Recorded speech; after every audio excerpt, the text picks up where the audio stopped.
சித்தனுங்க கத்தியாச்சு,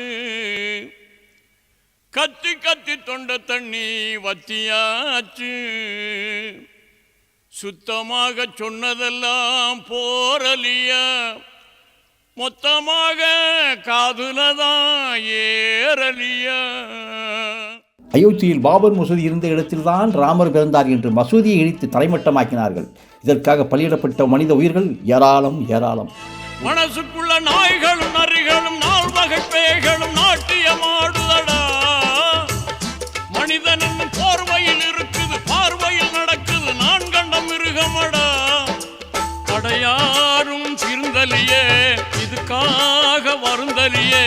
அடையாரும் திருந்தலியே, இதுக்காக வருந்தலியே. நீயும் நானும் ஒண்ணு, இது நெசந்தா மனசுல எண்ணு. பொய்யையும் புரட்டையும் கொண்டு இந்த பூமியை புதுசா பண்ணு. ஒரு வழியாக நீதிமன்றமும் இஸ்லாமியர்களின் சம்மதத்துடன் அதே இடத்தில் ராமர் கோயில் கட்ட அனுமதி கொடுத்தது. அதே சமயம் அயோத்தியில் இருந்து சற்று தொலைவில் மசூதி கட்டவும் உச்சநீதிமன்றம் உத்தரவிட்டது. அனைவருக்கும் பொதுவாக இருக்க வேண்டிய மோடி அரசு ராமர் கோயிலை அரைகுறையாக கட்டி குடமுழுக்கு நடத்திவிட்டது. ஆனால் மசூதியை கட்டாமல் அப்படியே கிடைப்பில் போட்டு விட்டார்கள். இதைவிட துரோகம் வேறென்ன இருக்க முடியும்?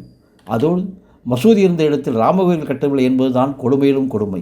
இதற்காகவா இத்தனை உயிர்களை பலியிட்டீர்கள்? அயோத்தியில மட்டும் ராமர் கோயிலையும் மசூதியும் கட்டி என்னையா பிரயோஜனம்? முதல்ல உங்க இதயத்துல ராமர் கோயிலும் மசூதியும் கட்டிங்க. இந்துவா, கிறிஸ்டியனா, முஸ்லிம், இந்தியால வாழ்றவங்க எல்லாம் இந்தியனுங்கிற எண்ணம் என்னைக்கு வருதோ அன்னைக்குதான் இந்த நாடே உருப்படும். கணக்கில் ஒரு கூட்டலும் கழித்தலும் வகுத்தலும் பெருக்கலும் இருப்பது உண்மையடா. கூட்டல் மட்டும் வாழ்க்கையில் நடக்குது, பாவத்தை பெருக்குது, இது என்ன ஜென்மமடா. இப்ப புதுசா கணக்கெழுது, இங்கு வரட்டும் நல்ல பொழுது. இப்ப புதுசா கணக்கெழுது,